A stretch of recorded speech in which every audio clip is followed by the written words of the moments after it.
Hello friends, ഇന്ന് ഞാൻ നിങ്ങളെ പരിചയപ്പെടുത്തുന്നത് രാജ്മ പനീർ കറിയാണ്. പ്രോട്ടീൻ റിച്ച് ആയ രാജ്മ ഹെൽത്ത് നോക്കുന്നവർക്ക്, ഷുഗർ പേഷ്യൻറ്റിനും വളരെ ഉത്തമമാണ്. പെട്ടെന്ന് ദഹിക്കില്ല, അതുകൊണ്ട് നമ്മുടെ വയർ എപ്പോഴും ഫുൾ നിറഞ്ഞ പോലെ ഫീൽ ചെയ്യും. പ്രോട്ടീൻ ഒത്തിരി ഉള്ളതാണ്. അപ്പോൾ അതിലേക്ക് വേണ്ടി 1 കപ്പ് രാജ്മ പയർ ഓവർനൈറ്റ് ഒരു 5-6 മണിക്കൂറെങ്കിലും കുതിർത്തി വെക്കണം. അതിലേക്ക് വേണ്ട പനീർ നമുക്ക് എത്ര ആവശ്യത്തിന് അത്ര എടുക്കാം. ഗ്രേവി എങ്ങനെയാണ് ഉണ്ടാക്കുകയെന്ന് വെച്ചാൽ, 1 ടൊമാറ്റോ, 5-10 അല്ലി വെളുത്തുള്ളി, 2 കഷ്ണം ജിഞ്ചർ, പിന്നെ പച്ചമുളക് ഞാൻ കാന്താരി ആയാലും 2 എടുത്തിട്ടുള്ളൂ, 1/2 ടീസ്പൂൺ ജീരകം, 1/2 ടീസ്പൂൺ പെരിഞ്ജീരകം, 1 ടീസ്പൂണ് കസൂരി മേത്തി പൊടിച്ചതാണ്. അപ്പോൾ നമുക്ക് ആദ്യം തന്നെ ഈ രാജ്മ പയർ കുതിർത്തി വെച്ചത് നമ്മൾ നേരത്തെ വേവിച്ച് വെച്ചിട്ടുണ്ടായിരുന്നു. അപ്പോൾ അത് വെന്തിട്ടുണ്ട്, നല്ലപോലെ പഞ്ഞി പോലെ വെന്തു.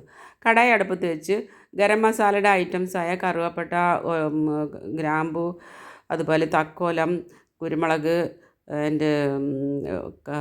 ഏലക്കായ ഇതെല്ലാം ഇട്ട് നല്ലപോലെ ഒന്ന് പൊട്ടി വരുമ്പോൾ നമുക്കതിലേക്ക് അരിഞ്ഞു വെച്ച 2 മീഡിയം സൈസ് സബോള ഇട്ട് ഇളക്കാം. സബോളയുടെ നിറമൊക്കെ ഒന്ന് മാറി ഒന്ന് ബ്രൗൺ നിറമാകുമ്പോൾ നമുക്ക് എണ്ണയൊക്കെ തെളിഞ്ഞു വരും ചെറുതായിട്ട്. അപ്പോൾ നമുക്കിതിലേക്ക് പൊടികൾ ചേർക്കാം.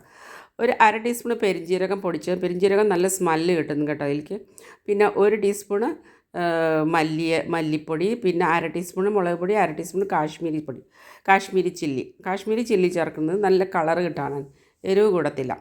പിന്നെ നമ്മളത് ഒന്ന് ബ്രൗൺ നിറമായി കഴിയുമ്പോൾ നമ്മളതിലേക്ക് അരച്ച് വെച്ച ഗ്രേവി ഒഴിക്കാം. ടൊമാറ്റോ പ്യൂരി ഒഴിച്ച് അടച്ച് വെച്ച് നല്ലപോലെ ഒന്ന് വേവാൻ ഒരു 5 മിനിറ്റ് നേരം വേവാൻ വയ്ക്കും. വെന്ത് വറ്റി വരുമ്പോൾ നമ്മൾ അതൊന്ന് നല്ലപോലെ ഇളക്കിയതിന് ശേഷം നമ്മൾ ഈ ചാറോട് കൂടിയുള്ള രാജ്മ പയർ അതിൽ ചേർക്കാം. ഒന്ന് തിളയ്ക്കാൻ അനുവദിക്കുക.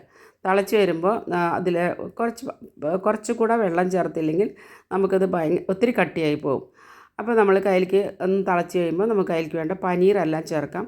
കൂടാതെ നമുക്ക് 1 ടീസ്പൂൺ, ഒരു വലിയ സ്പൂണ് മിൽക്ക് ക്രീമാണ് ഞാൻ ചേർക്കുന്നത്, പാൽപ്പാട, പിന്നെ ഒരു പിടി മല്ലിയില, 1/2 ടീസ്പൂണ് ഗരം മസാല, ഇത്രയേ വേണ്ടൂ. അടച്ച് വെച്ച് വേവിക്കുമ്പോൾ നമുക്ക് മല്ലിയിലയുടെ ഫ്ലേവറൊക്കെ അതിലോട്ട് ഇറങ്ങും. നല്ല ടേസ്റ്റാണ്. പനീർ കറിയും രാജ്മ പനീർ ഒത്തിരി ടേസ്റ്റുള്ള കറിയാണ്. അപ്പോൾ എല്ലാവരും ട്രൈ ചെയ്യുക. എൻ്റെ ചാനൽ സബ്സ്ക്രൈബ് ചെയ്യാത്തവർ തീർച്ചയായും സബ്സ്ക്രൈബ് ചെയ്യണം.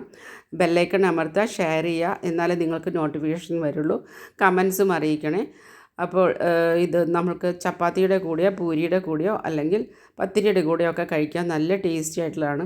നോർത്ത് ഇന്ത്യൻസിൻ്റെ ഫേവറേറ്റ് ഡിഷാണ്. ഒരു 5 സ്റ്റാർ ഡിഷാണെന്ന് കൂടി അറിയിക്കട്ടെ. Okay, by.